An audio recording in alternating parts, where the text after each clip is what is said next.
그 만년필, 우리 엄마 거랑 똑같이 생겼다. 빵을 훔치다 걸린 아이가 72세 석기룬 회장의 만년필을 바라보며 말했습니다.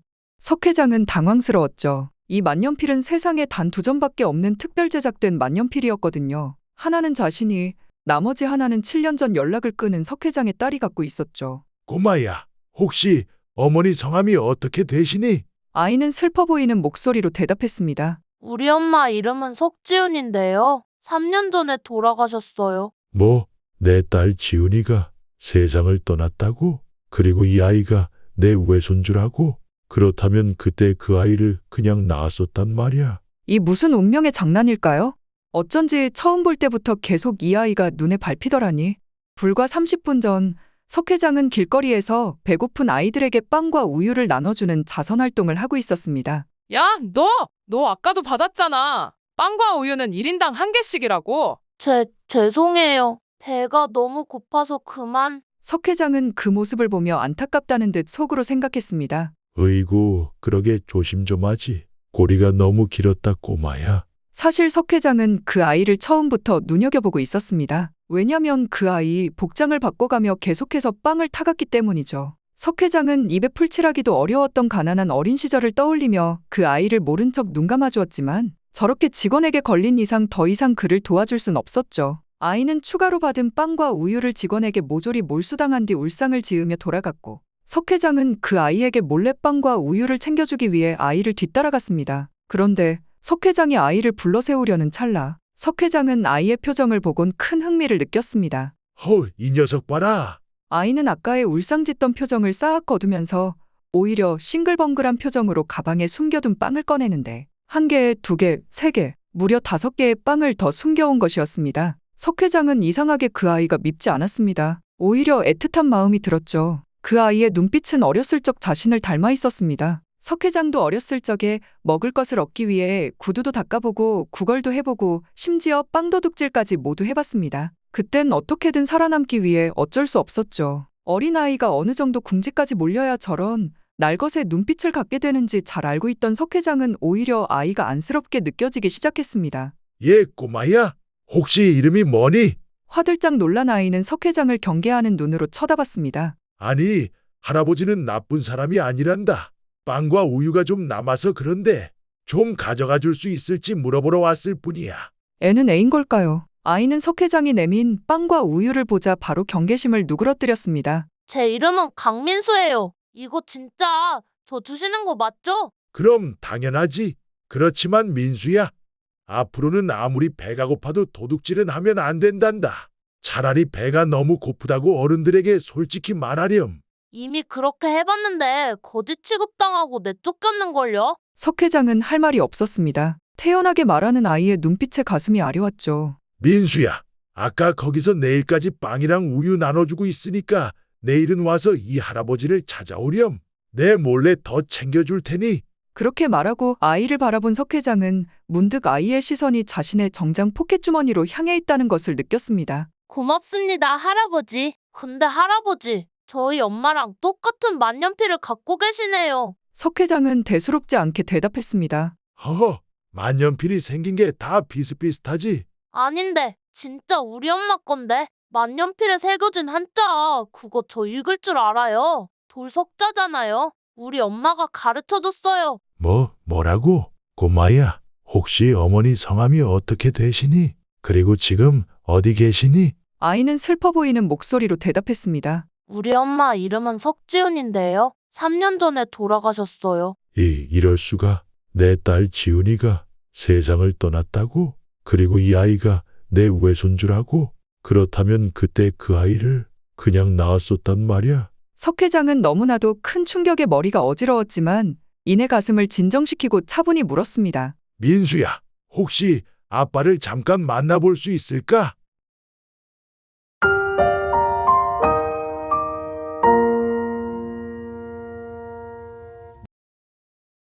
그래, 민수야. 말했듯 내가 너의 외할아버지란다.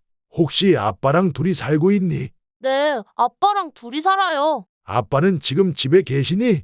아니요, 아빠는 항상 공사장에서 일하다 밤늦게 와요. 그렇게 말하곤 쓸쓸한 표정을 짓는 민수를 보니 석 회장의 마음이 아파왔습니다. 대체 왜 아이가 이 꼴이 될 동안 나에게 한 번도 연락하지 않은 거니 지훈아. 석 회장은 속으로 생각했습니다. 그때 민수가 작게 중얼거렸습니다. 근데 할아버지, 어? 엄마가 예전에 그랬어요. 외할아버지는 엄청 대단한 분이라고. 그리고 가족을 진짜 아끼는 따뜻하신 분이라고. 할아버지가 진짜 저희 외할아버지면. 그럼 대체 왜 이제야 온 거예요? 석 회장은 민수의 원망 어린 눈빛에 당황했습니다. 지훈이가 날 그렇게 얘기했었다고? 석 회장은 심호흡을 한 뒤 결연한 목소리로 말했습니다. 미안하다 민수야. 어른들끼리 좀 사정이 있어서 그랬어. 그나저나 민수야, 집은 아직 멀었니? 다 왔어요. 여기에요, 할아버지. 판자지붕이 비좁게 다닥다닥 붙어있는 달동네 계단을 한참 오르고 올라 도착한 곳은 금방이라도 쓰러질 듯한 오래된 반지하 건물 앞이었습니다. 석 회장은 마음이 복잡해졌습니다. 딸과 절연한 지 7년. 그 사이 유일한 혈육이던 딸이 세상을 떠났고 있는 줄도 몰랐던 외손자가 이 낡은 반지하에서 살아가고 있었다는 사실에 석 회장의 마음이 아려왔습니다. 알아서 하겠다고 멋대로 연 끊고 살 거면 잘 살기나 하지.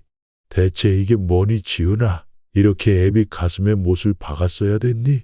석 회장은 여러 생각들을 하며 민수의 집에서 사위를 기다렸습니다. 그렇게 1시간 정도 지났을 때 민수야, 아빠 왔. 뭐야 이 신발은? 거기 누구 있어요? 석 회장의 사위 강태호는 현관앞 낯선 신발을 보고 경계하듯 말했습니다. 오랜만이다. 자, 장인어른. 사위의 목소리가 싸늘하게 가라앉았습니다. 둘은 말없이 서로를 노려보았습니다. 말했을 텐데 난 자네의 장인어른이 아니라고. 민수야, 아빠 잠깐 할아버지랑 얘기 좀 하게 좀 나가 있을래? 네, 아빠. 민수가 밖으로 나가자 사위는 한숨을 쉰 뒤 입을 떼었습니다. 그래요. 그래서 대체 무슨 일이십니까, 회장님? 대충 들었다. 지훈이가 세상을 떠났고 자네 혼자 내 외손주를 키우고 있다고. 민수가 왜 회장님 외손주입니까? 뭐? 민수는 지훈이와 제 아들입니다. 회장님 외손주가 아니라고요. 그게 무슨 말장난인가 자네? 말장난이라뇨? 그럼 딸이 임종을 맞을 때도 코빼기도 안 비치고 외손주가 야위어 갈 때도 나 몰라라 하는 사람이 남이지 가족입니까? 알다시피 난 그때도 지금도 자네가 마음에 안 들어. 늘 속만 썩이던 딸이 갑자기 어디서 놈팽이 같은 놈 애를 가졌다고 왔는데 달가워할 부모가 어디 있겠나? 자신도 모르게 너무 흥분한 석 회장은 차분히 호흡을 가다듬고 다시 입을 떼었습니다. 애를 낳은 줄 몰랐다. 그리고 또 이렇게 살고 있을지도 몰랐지. 알았더라면 도와줬을 거야. 석 회장은 슬픈 표정을 한 채 대답을 이었습니다. 또 내 딸이 그렇게 된 줄도 지금 알았어. 미리 알았더라면, 그랬다면. 지금 와서 후회할 자격은 없다 생각한 석 회장은 화제를 돌렸습니다. 그나저나 대체 왜 이렇게 살고 있는 거냐? 가진 돈도 많았을 텐데. 알아서 뭐 하시게요? 됐고 어차피 이제 남일이니 그만 가보세요. 뭐? 가시라고요. 이제 와서 뭐 어떡하시게요? 사위는 냉소적인 표정으로 석 회장을 내쫓으려 했습니다. 하지만 그 순간 석 회장이 단호하게 말했죠. 민수, 나한테 보내라. 사위의 손이 멈칫했습니다. 뭐라고요? 기가 막혔어. 민수, 나한테 보내라고. 사위는 주먹을 꽉 쥐었습니다. 민수는 제 아들입니다. 그리고 내 외손주이기도 하지.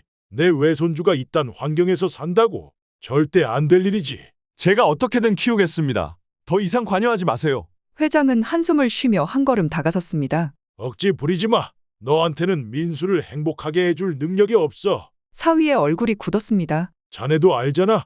지금 자네가 애한테 해줄 수 있는 게 뭐가 있나? 내가 키우겠다. 자네가 정말 아들을 아낀다면 내 손에 맡기는 게 맞아. 사위는 말문이 막힌 채 입술을 꽉 깨물었습니다. 잘 생각해보고 최대한 빨리 연락 주게나. 그렇게 말한 뒤 석 회장은 돌아섰습니다. 사위는 그 후에도 한참을 멍하니 있다 담배에 불을 붙이곤 오랜 기간 한숨을 내쉴 뿐이었습니다. 그날 저녁 석 회장은 먼저 떠난 딸을 생각하며 혼자 눈물을 훔치고 있었습니다. 그때 사위였습니다. 여보세요? 자네 술 마셨나? 네, 속상해서 한잔했습니다. 못난 애비라서 한잔했어요. 그래서 대답은? 민수, 데려가세요. 그리고 잘 부탁드립니다, 장인어. 아니, 회장님. 그래, 잘 생각했다. 석 회장은 속으로 생각했습니다. 힘들면 술부터 찾는 게 딱 예전 모습 그대로구만. 역시 민수를 위해서라도 민수는 내가 키워야 해. 그렇게 사위는 다음 날 손주의 손을 잡고 석 회장과 마주했습니다. 싫어. 나 아빠랑 살 거야. 사위는 무릎을 꿇고 아들을 바라봤습니다. 민수야, 알잖아. 아빠가 해줄 수 있는 게 별로 없다는 거. 외할아버지랑 살면 민수 먹고 싶은 것도 마음껏 먹고, 갖고 싶은 것도 다 가질 수 있단다. 다 필요 없어. 난 아빠랑 있고 싶단 말이야. 아이는 두 손으로 눈물을 훔쳤습니다. 아빠, 나 싫어해서 보내는 거야? 아니야, 민수야. 그런 거 절대 아니야. 사위는 아이를 꼭 끌어안았습니다. 그럼 왜 보내? 아빠랑 살 거야, 난. 둘을 바라보는 석 회장의 마음도 편치 않았습니다. 혼란스러웠죠. 그렇지만 이것이 분명 민수를 위해서 옳은 길일 것입니다. 그도 그럴 것이 그간 봐온 사위는 분명 누군가를 책임질 만한 그릇의 사람이 아니었어요. 게으르고 무책임했죠. 저 둘이 저렇게 애틋한 마음이 드는 것도 지금 잠깐뿐일 것입니다. 조금만 지나면 민수는 더 이상 굶을 것을 걱정하지 않아도 되고 갖고 싶은 것은 맘껏 가질 수 있는 삶에 행복해할 것이고 사위는 더 이상 아들을 책임지기 위해 고되게 살지 않아도 되는 삶에 만족하며 다시금 예전에 그 하루 벌어 하루 먹고 사는 방탕한 모습으로 돌아갈 테지요. 그래, 이게 맞는 거야. 어디 사람이 쉽게 변하겠어. 본질은 똑같은 놈이겠지 뭐. 사위의 손에서 민수를 강제로 떼다시피 한 석 회장은 사위와 눈을 마주치지 않고 말했습니다. 언제든 보고 싶으면 보러 와라. 휴대폰 맞추면 번호 알려줄 테니 자주 전화하고. 그렇게 부자는 떨어져 지내게 되었습니다. 민수야, 이제부터 여기가 네 방이란다. 민수는 생전 처음 가져본 자신만의 방에 입이 떡 벌어졌습니다. 그도 그럴 것이 그냥 방도 아니고 자기 몸보다 몇 배는 큰 침대에 벽을 가득 채운 책장, 아이들이 좋아할 만한 장난감과 물건들이 빼곡히 있는 그 누구라도 부러워할 만한 방이었으니까 말이죠. 녀석, 그렇게도 좋을까? 걱정했던 것과 달리 민수는 생각보다 빨리 새로운 생활에 적응했습니다.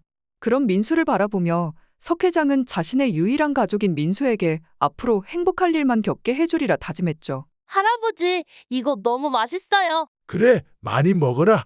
할아버지도 드세요. 도라지가 몸에 좋대요. 민수는 석 회장과 함께 지내기 시작한 지 며칠도 안 돼 이 집에서 어떻게 행동해야 하는지를 이미 깨달았습니다. 석 회장의 취향을 파악했고 무슨 말투를 쓰면 좋아하는지도 알아챘습니다. 그래서 회장이 좋아하는 집만 골라 하기 시작했죠. 처음엔 그저 민수가 예의 바르게 행동하는 거라고 생각했던 석 회장은 이내 그게 아니라는 걸 깨달았습니다. 민수는 단순히 그냥 영리한 게 아니었습니다. 어떤 환경에서도 살아남는 법을 본능적으로 알고 있는 아이였죠. 석 회장은 외손주의 아이답지 않을 영특함이 마음에 쏙 들면서도 이질감을 느꼈습니다. 그러던 어느 날 저녁, 민수가 조심스레 입을 열었습니다. 할아버지, 어? 혹시 아빠도 여기서 같이 살면 안 돼요? 회장은 눈을 가늘게 뜨고 민수를 바라봤습니다. 그래, 이제야 본색을 드러내는구나. 민수가 여기에 빠르게 적응하고 석 회장의 마음에 쏙 드는 집만 골라서 한 건 모두 이걸 위한 거였습니다. 아빠랑 같이 살고 싶니? 네, 할아버지. 미안하지만 그건 안 된단다. 아빠 목소리가 듣고 싶으면 언제든지 할애비가 사준 휴대폰으로 연락하고 아빠가 보고 싶을 땐 김 기사님한테 얘기해서 보고 오면 된단다. 그렇지만 아빠와 같이 사는 건 안 돼. 민수는 뭔가 더 말하려다가 회장의 표정을 보곤 입을 다물었습니다. 그리고 시무룩한 채 방으로 돌아갔죠. 회장은 가만히 생각했습니다. 역시 피는 못 속이나. 아주 옛날에 지엄마를 꼭 닮았어. 민수 엄마 석지윤이 어릴 때도 그랬습니다. 남들보다 먼저 기회를 포착하고 원하는 걸 얻기 위한 처세가 몸에 배었죠. 상대의 마음을 사려면 어떻게 해야 할지 세심하게 관찰하고 대담하게 행동했습니다. 녀석, 영특하기도 하지. 처음엔 단순한 책임감으로 이 아이를 거둔 석 회장은 딸의 옛 모습을 쏙 빼다 닮은 민수에게 점점 더 애정이 자라나고 있었습니다. 그러나 사위만큼은 받아들일 수 없었습니다. 회장은 한숨을 길게 내쉰 뒤 손을 뻗어 책상 위에 놓인 오래된 만년필을 가만히 굴렸습니다. 고민하던 회장은 사위에게 연락했습니다. 그리고 사위를 만나 그간의 생활을 묻기로 했죠. 다음 날 아침 사위를 만나러 가는 길, 석 회장은 차 안에서 7년 전 딸 지훈과 이별하게 됐을 때의 기억을 떠올렸습니다. 사실 딸 지훈은 알코올 중독자였습니다. 석 회장의 아내는 이른 나이에 사고로 세상을 떴고 그 당시 무일푼이던 석 회장은 딸 지훈을 책임지기 위해 하루 종일 일하느라 집에 있는 시간이 없다시피 했죠. 어린 지훈은 그런 아빠가 원망스러웠습니다. 그리고 점점 더 질 나쁜 친구들과 어울리며 엇나가기 시작했죠. 딸을 아무리 타일러도 개선이 되지 않자 석 회장도 급기야는 딸에게 손찌검을 했고 그러다 보니 석 회장이 마침내 자수성가를 했을 땐 이미 둘의 관계는 더 이상 돌이킬 수 없을 정도로 멀어져 있었습니다. 석 회장이 그런 지훈을 계도하고자 할 때마다 지훈은 이제 와서 아빠 노릇하려고? 됐어. 내 인생에 간섭하지 마. 하고 더욱더 엇나갈 뿐이었습니다. 그러던 어느 날 너 그놈이랑 진짜 결혼하겠다는 거냐? 그래, 할 거야. 내 인생이니 나 알아서 할게. 간섭하지 마. 뭐? 장난해? 어디 나이트클럽에서 술이나 퍼마시다 만난 놈이 퍽이나 좋은 사람이겠다. 갑자기 어떤 남자와 결혼하겠다고 통보하는 지훈에게 고운 말이 나갈 리 없었습니다. 석 회장은 그 이후 사람을 시켜 그 남자의 신상을 뒷조사했습니다. 역시나 석 회장의 예상대로 그 남자는 멀쩡한 직업도 없으면서 허구한 날 술만 퍼마시는 한량백수의 정석이었습니다. 그는 일용직으로 돈을 번 뒤에 그 돈을 다 쓸 때까지 놀기만 놀다가 돈이 다 떨어지면 그제서야 다시 일을 하기 시작하는 석 회장 기준으로 한심한 부류의 사람이었습니다. 그러던 어느 날 지훈은 전혀 다른 사람처럼 술을 완전히 끊었습니다. 드디어 정신을 차렸나 대견했던 것도 잠시. 지훈은 곧 충격적인 소식을 전했죠. 그렇습니다. 지훈은 그 남자의 아이를 가졌던 것이었습니다. 뭐? 애를 지우라고? 미쳤어? 절대 싫어. 내 아들이야. 무슨 일이 있어도 내가 키울 거야. 아빠한테 도움 따위 하나도 안 받고 어떻게든 내가 키울 테니까 나한테 간섭하지 마. 석 회장은 화가 머리 끝까지 났습니다. 이제 너와 나는 끝이다. 앞으로 나에게 연락하지 말고 이제 네 말 맞다나 네 인생 알아서 살아라. 석 회장은 그렇게 말하고 차갑게 뒤돌아섰지만 아무리 화가 났을지언정 그렇다고 딸과 진짜 작별할 생각까진 아니었습니다. 불과 몇 개월 안 되어 석 회장은 다시 딸에게 전화를 걸었지만 딸은 석 회장의 연락을 피했습니다. 그러다 6개월 만에 딸에게서 온 연락은 자기가 잘못했으니 돈 좀 입금해달라는 연락이었습니다. 여기 넉넉히 입금했다. 잘 지냈지? 애가 곧 출산인가? 그것 때문에 돈이 필요한 거지? 고마워, 아빠. 애는 이미 지웠어. 바빠서 또 연락할게. 지훈아! 그게 딸과의 마지막 통화였습니다. 그 이후 석 회장은 이제는 딸의 행방을 수소문했지만 끝내 찾을 수 없었습니다. 이 7년의 공백 동안 딸에게 대체 무슨 일이 있었던 건지 석 회장은 이 대답을 듣기 위해 현재 사위와 마주해 있습니다. 그래서 내가 그때 준 돈은 지훈이가 도박으로 탕진했고 애를 지웠다고 거짓말한 건 외손주 태어났다고 하면 내가 돈을 더 줄까 봐. 그걸 받기엔 너무 염치가 없는 것 같아 거짓말한 거라고. 그게 사실인가 자네? 사실인지 아닌지는 직접 알아보시던가요. 회장님 사람 뒷조사 잘하시잖아요. 그가 비꼬았습니다. 아니, 자네 말이 사실이라 쳐. 대체 염치 따위가 뭐라고 그걸 그렇게까지 끙끙 앓나? 그 무렵 지훈이가 병까지 얻었거든요. 의사가 가망이 없대요. 술을 그렇게 달고 살았는데 어찌 보면 당연했죠. 지훈이는 마지막까지 아빠한테 불효만 저지르다 가는 게 아빠 볼 낯이 없다며 어차피 서로 연락 안 하고 살기로 한 거 그냥 이렇게 딸 소식 모른 채 쭉 지내는 게 서로에게 좋을 거라고 그렇게 말했어요. 이 못난 자식이 진짜 불효가 뭔지도 모르고. 눈물을 흘리던 석 회장은 문득 궁금해졌습니다. 자네라도 나에게 도움을 청하면 되지 않는가? 글쎄요. 제가 웬 갓난아기를 안고 사실 회장님 외손준이 책임져 달라고 하면 잘도 저를 책임져 주셨겠습니다. 내 외손주라며? 내게 남은 유일한 핏줄인데 당연히 책임져 줬겠지. 자넨 그 마음을 몰라도 너무 몰라. 그러셨을지도 모르죠. 그렇지만 사위는 씁쓸하게 웃으며 말을 이었습니다. 저도 염치란 게 있는 사람입니다. 그리고 적어도 민수에게만큼은 떳떳한 한 명의 아버지이고 싶었고요.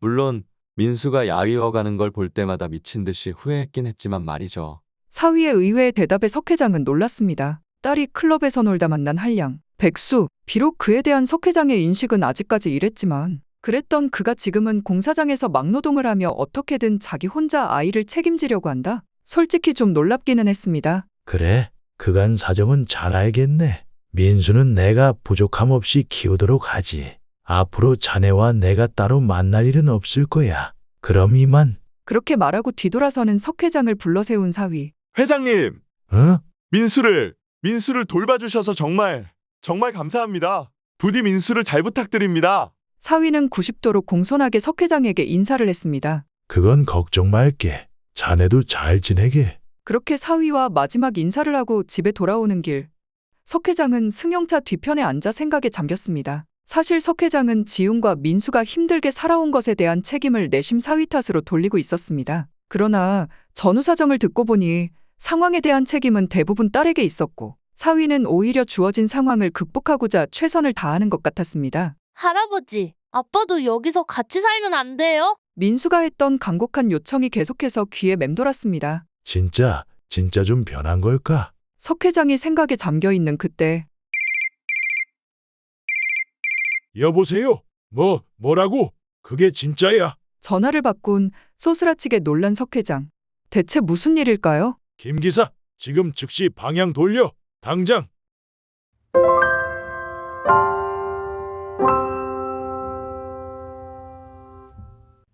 김 기사, 지금 즉시 방향 돌려. 당장. 일이 터졌습니다. 민수가 학교에 가지 않고 가출을 한 것이었습니다. 민수의 방에선 할아버지 그동안 감사했습니다. 저를 찾지 마세요 라고 쓰인 삐뚤빼뚤한 글씨에 쪽지가 놓여 있었습니다. 드라마 같은 곳에서 본 건지 위치 추적 당할까봐 휴대폰도 두고 간 모습이 여간 당돌하기 그지없었습니다. 방금 전까지 민수는 자신이 잘 돌볼 테니 걱정 말라고 사위에게 말했건만 이 무슨 날벼락일까요? 석 회장은 당장 사람을 시켜 민수를 찾기 위한 모든 방법을 총동원했습니다. 그때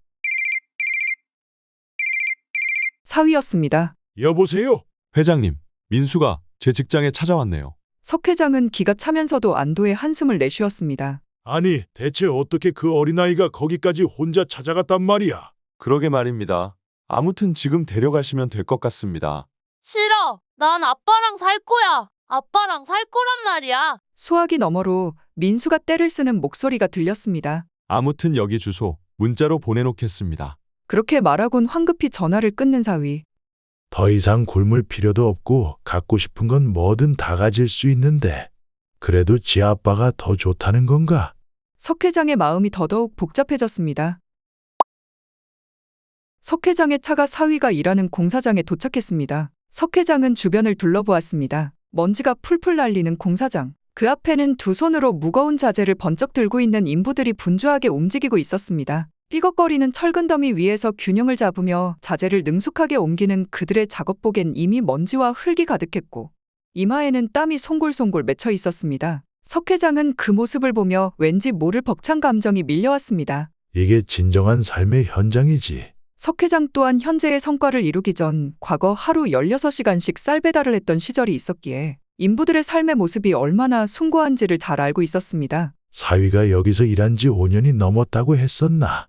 이 정도면 그래도 성실하다고는 인정해야겠군. 석 회장이 속으로 생각하고 있던 그때 마, 강태호, 장난치나. 공사장 한 구석에서 사위의 이름을 부르는 날카로운 목소리가 들려왔습니다. 석 회장이 시선을 돌린 그곳엔 명찰의 관리소장이라고 적힌 한 남성이 사위를 보며 인상을 쓰고 있었습니다. 그는 두툼한 서류 뭉치를 손에 들고 사위의 머리를 툭툭 치며 말했습니다. 야, 내 말이 말 같지가 않나? 하지만 소장님, 벌써 못 받은 일당이 거의 3개월치 월급이나 되는데 내가 일당을 항상 떼먹나? 줄 때도 있잖아. 주겠거니 하고 기다리면 알아서 줄 낀데. 와 계속 보채노. 관리소장은 적반하장으로 나오며 계속해서 서류 뭉치로 사위의 머리를 툭툭 쳐댔습니다. 오늘 일당은 없다. 사위는 순간 몸이 굳었습니다. 네? 오늘 일당 못 준다고. 아까 전화하면서 농땡이 부렸지. 내가 못 본 줄 알았나? 네가 일은 안 하고 농땡이 까는데 어디서 돈 받을 생각을 하노? 그건 아들 관련한 중요한 전화라서 아까 분명 소장님께 허락을 구하고. 야, 강태호. 저기 전마. 네 아들내미제. 진짜 네 아들내미 앞에서 한번 쪽팔려보고 싶나? 이 모습을 지켜보던 석 회장은 화가 치밀었습니다. 땀 흘려 일한 대가가 임금체불이라니 자신의 경영원칙상 절대 용납되지 않는 일이었죠. 그러나 제3자의 일, 석 회장이 여기에 끼어들 수는 없었습니다. 그래요. 둘이 무슨 일이 있던가 말던가 둘 사이의 문제는 알아서 할 일이고 자신은 얼른 민수나 찾아서 돌아가야겠다 생각했지요. 그때 야가 와 이라노? 뒤돌아 나가려는 석 회장에게 소장의 당황한 목소리가 들렸습니다. 뒤돌아보니 그곳엔 사위가 납작 엎드려 관리소장에게 사과를 하고 있었습니다. 죄송합니다, 소장님. 제가 이렇게 빌 테니 제 성의를 봐서라도 한 번만 봐주시면 안 되겠습니까? 와 이라노? 알았다. 알았으니까 일단 일어나라. 제발 부탁드립니다. 제 아들 민수 곧 생일입니다. 그런데 아빠가 돼서 생일 선물은커녕 밥도 제대로 못 먹이고 있습니다. 제발 부끄럽지 않은 아빠가 될 수 있게 해주세요. 부탁드립니다, 소장님. 누가 떼먹는댔나? 천천히 준댔지. 아나, 일단 1개월치 먼저 줄게. 감사합니다. 감사합니다, 소장님. 석 회장은 도저히 참을 수 없었습니다. 아무리 못마땅하다지만 자신의 사위가 이런 취급을 받는 것에 너무나 화가 났습니다. 어이, 이봐요. 지금 뭐 하는 짓입니까? 누구십니까? 관리소장은 석 회장의 용모를 보곤 왠지 모르게 공손한 태도를 띠며 그를 경계했습니다. 인사 담당자가 돼서 돈 갖고 장난치면 쓰나? 밀린 임금 당장 지불하세요. 뭐라고요? 누구신지 모르겠지만 저희 일은 저희가 알아서 할게요. 제 3자는 빠지세요잉. 제3자라니. 우리 사위가 이런 취급을 받고 있는데 어떻게 그냥 넘어가나? 회장님. 사위는 놀란 표정으로 석 회장을 바라보았습니다. 아, 야가 그쪽 사위셨습니까? 혹시 선생님께서 뭐 하시는 분이실까요? 관리소장은 저 멀리 대기하고 있는 석 회장의 고급 승용차와 운전기사를 보곤 회장의 정체가 심상치 않다 느껴 물었습니다. 그게 중요합니까? 원하신다면 알려드리죠. 저는 이런 사람입니다. 석 회장의 명함을 받아든 관리소장은 소스라치게 놀랐습니다. 석 회장은 대기업까진 아니지만 한국에 산다면 한 번쯤은 들어본 유명 중소기업의 회장이었기 때문이죠. 대추기업 회장님이시라고요? 관리소장의 말투가 다소 누그러졌습니다. 그게 중요한 게 아니고요. 아시죠? 노동청 전화 한 통이면 밀린 월급 받는 거 일도 아니란 거 좋은 말로 할 때 주시죠. 노동청이요? 선생님, 아니 회장님, 뭐 이런 일로 노동청까지 가고 그럽니까? 제가 태호를 워낙 친동생처럼 아끼다 보니까 형으로서 잠깐 쓴소리 좀 했던 거지요. 태호야, 지금 입금했고 오늘 일 너무 마음에 담아두지 말거라. 알았지? 그렇게 말한 관리소장은 황급히 자리를 떴습니다. 태호의 눈에 눈물이 맺혔습니다. 근 몇 개월 동안 받지 못한 돈을 이렇게 쉽사리 받는다고 이제까지 마음고생한 것과 이제 아들의 생일 선물을 사줄 수 있다는 아버지로서의 기쁨, 그리고 석 회장에 대한 고마움까지 복합적인 감정이 한데 얽힌 눈물이었죠. 이 사람아, 요즘 시대가 어떤 시대인데 전화 한 통이면 다 되는데 밀린 돈도 제대로 못 받고 이게 뭔가? 내 사위가 어디 가서 이런 취급 받으면 안 되지? 안 돼. 고맙습니다, 회장님. 신세를 졌습니다. 이 은혜는 다음에 갚도록 하겠습니다. 그럼 이만. 인사를 꾸벅하고 뒤돌아서는 사위를 석 회장이 불러세웠습니다. 자네? 네. 여기는 그만두게. 오늘 도와주셔서 감사합니다만 그럴 순 없습니다. 회장님 눈엔 어떨지 몰라도 제게 이곳은 소중한 직장이거든요. 그렇다고 이런 취급을 계속 받을 겐가? 이제 민수는 내가 맡아 키우지 않나? 이제 민수에게 돈 들어갈 일도 없는데 자네도 이렇게 힘들게 돈을 벌지 않아도 되지 않겠어? 사위는 석 회장을 바라보며 말했습니다. 장인어른, 아니 회장님, 민수를 맡아주셔서 정말 감사하게 생각하고 있습니다. 그렇지만 제게도 아버지로서의 자존심이 있지 않습니까? 몇 푼 되진 않겠지만 제 스스로 떳떳하게 땀 흘려 번 돈으로 적어도 민수 용돈이라도 제 손으로 매달 주고 싶네요. 그러려면 저 여기 못 그만둡니다. 말씀은 감사합니다. 석 회장은 사위의 눈을 바라보았습니다. 그의 눈빛에선 가식이 느껴지지 않았습니다. 그 눈은 분명 책임감 있는 아버지의 눈빛이었습니다. 그때 문이 벌컥 열리고 민수가 들어왔습니다. 할아버지? 아이고 그래. 내 새끼. 갑자기 사라져서 이 할애비가 얼마나 놀랬는지 아니? 석 회장의 평소 엄한 모습도 민수 앞에서는 완전히 무장해제되었죠. 민수야? 왜 그러니? 석 회장은 당황했습니다. 민수는 닭똥 같은 눈물을 뚝뚝 흘리며 회장의 손을 붙잡았습니다. 할아버지, 저 아빠랑 살면 안 돼요? 제발 저 데려가지 마세요. 제발요. 어찌나 울었는지 민수의 눈은 이미 새빨개져 있었습니다. 얘가 왜 이럴까요? 민수야, 착하지? 아빠 어디 안 갈 테니 민수는 잠깐만 할아버지랑 지내고 있자. 그렇게 씩씩하게 잘 지내고 있으면 아빠가 돈 많이 벌어서 민수 생일 선물도 사주고 주말에는 아빠랑 놀이공원도 놀러 가고 그러자. 그러니까 민수야, 뚝 그치자. 응? 싫어. 싫단 말이야. 둘의 모습을 지켜보던 석 회장은 그제서야 정신이 퍼뜩 들었습니다. 내가 지금 이 아이에게 무슨 짓을 한 거지? 민수가 가난한 환경에서 자라니 불행할 거라고 멋대로 재단하고 판단한 건 석 회장 자신이었습니다. 정작 민수가 원했던 건 그런 물질적인 풍족함이 아닌 그저 아버지의 품일 뿐이었는데 말이죠. 석 회장은 다시 한번 사위를 바라보았습니다. 그리고 마침내 결심한 듯 말했죠. 자네, 아까 지금 직장을 못 그만두겠다 했지. 네, 그랬죠. 누가 대책 없이 그만두기만 하랬나? 자네, 우리 회사에서 일하도록 하게. 비록 당장 높은 자리는 못 주겠지만 우선 자빌부터 시작해서 그 이후는 능력에 따라 결정할 테니 당장 들어오게. 회장님? 그리고 석 회장이 부드러운 미소를 띠며 말했습니다. 앞으로 나를 장인어른이라고 부르게. 회장님, 놀란 사위를 보며 석 회장은 말을 이었습니다. 회사 근처에 집을 하나 얻어줄 테니 거기서 출퇴근도 하도록 하게. 네? 진짜 제가 그래도 될까요? 그럼 어떡하나? 내 외손주가 자네 없인 못 살겠다는데. 공짜는 아니야. 비록 내가 도움을 주긴 했지만 결국엔 자네 손으로 직접 지켜야 하는 집이지. 임대료와 원금 일부를 적정한 선에서 꾸준히 내게. 사위는 석 회장의 의도를 곧바로 이해했습니다. 석 회장은 그저 무조건적인 시혜를 베푸는 것이 아닌 사위가 아버지로서의 책임을 다할 수 있는 공간을 마련해 준 것이었습니다. 사위는 깊이 고개를 숙이며 감사를 표했습니다. 정말 감사합니다. 장인어른. 민수에겐 내가 아닌 자네가 필요해. 앞으로 민수는 자네가 다시 맡도록 하고 대신 나도 가끔 민수 보러 종종 들르도록 하겠네. 괜찮지? 네, 꼭 그러겠습니다. 회장님, 아니 장인어른, 진짜 감사합니다. 할아버지, 그럼 이제 아빠랑 안 헤어져도 돼요? 그리고 앞으로 할아버지도 매일 볼 수 있어요? 그럼 우리 강아지 아빠랑 지내다가 가끔 할애비 얼굴도 보러 와야 한다. 알았지? 진짜 그래도 돼요? 민수는 엉엉 울음을 터뜨렸습니다. 그 모습을 본 사위도 석 회장도 눈시울을 붉혔습니다. 그렇게 서로 손을 맞잡은 그들은 이제야 비로소 진짜 가족이 될 준비가 된 것 같았습니다.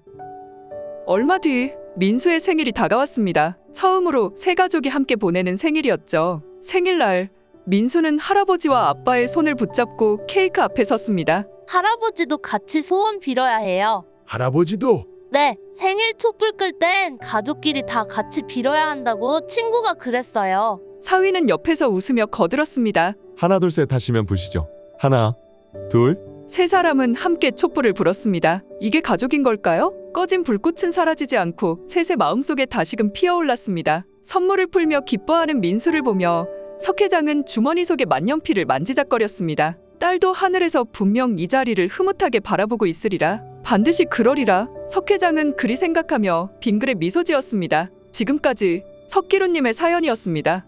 재미있게 보셨다면 꼭 구독과 좋아요를 눌러 저희를 응원해주세요. 늘 시청해주셔서 감사합니다. 구독자님들의 마음속의 벚꽃이 활짝 피기를 바라며 지금까지 대추나무 사연 걸렸네였습니다.